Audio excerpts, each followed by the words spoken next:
Hi guys, Mr. P here, and I just want to share with you what I got up to in my school today with Year 4. We've been looking at digital literacy, and over the past few weeks we've been looking at different social media apps, different programs, and looking at the sort of pros and cons, dangers and risks.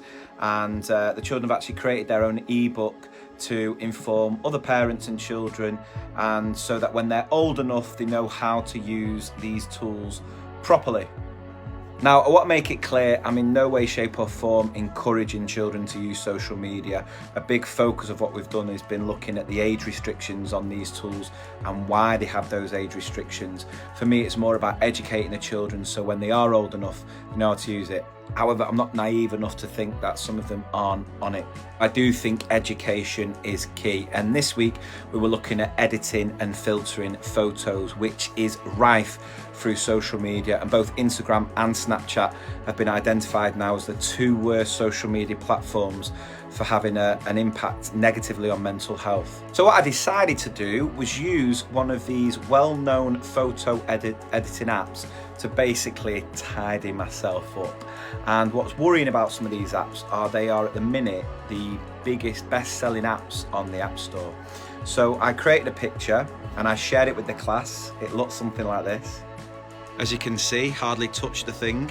I stood next to it while it was on the board and asked the children to see if they could spot anything different. Did they think the picture of me was reliable? Why not? And it was funny because we were then talking about how before photographs, the only way you'd find out what someone looked like was from a painting. And there were plenty of people who were asking these paintings to be exaggerated so that they looked a lot more prettier, more beautiful, more noble, whatever it might be, than what they actually were. And of course the story of Henry VIII, when he saw a picture of Anna Cleves, I think it was, saw the picture, fancy a bit of that, then when he actually met her in real life, looked like a horse, right? And it's funny that, how it's sort of come full circle, because I've got some friends of mine who will see pictures on certain apps and then meet them in real life. Not the way. It's funny how it's come full circle. I then decided to show the original picture, and I'm not going to lie, I look rough as. And I actually opened up to the children and talked about how I suffer badly with eczema, and I've had that since I was a baby, and it's been really bad recently, to be fair. And I'm on this new medication, which is working really well, apart from one of the side effects is I can get really bad eyes, like irritation in my eyes, and it can be and that sort of thing. So this was the original photo.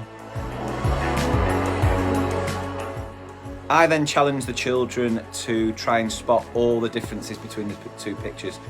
Them were pretty obvious, others a little bit more subtle, but they then had to try and identify and label as many as they could do. I think there was about 11 in total. And then they created something that looks like this. I'm not going to lie though, some of them used it as an opportunity to absolutely rinse me. Including this lad who decided to put it out there, your eczema's gone and you're less chubby. That's nice.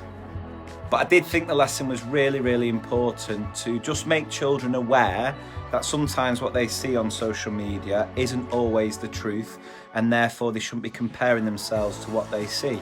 So we did some more work around this topic, and I'm going to share that in an exclusive post to supporters where I'll be going into a bit more detail, doing a bit more of a step-by-step tutorial for what we actually did.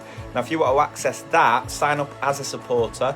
Not only will you get access to it, but everything that we've posted on mrpict.com, ideas that will enrich the whole curriculum through the use of technology. So hopefully you found that useful, and please give it a go yourself. It was a great way of sort of opening up these discussions that are so important.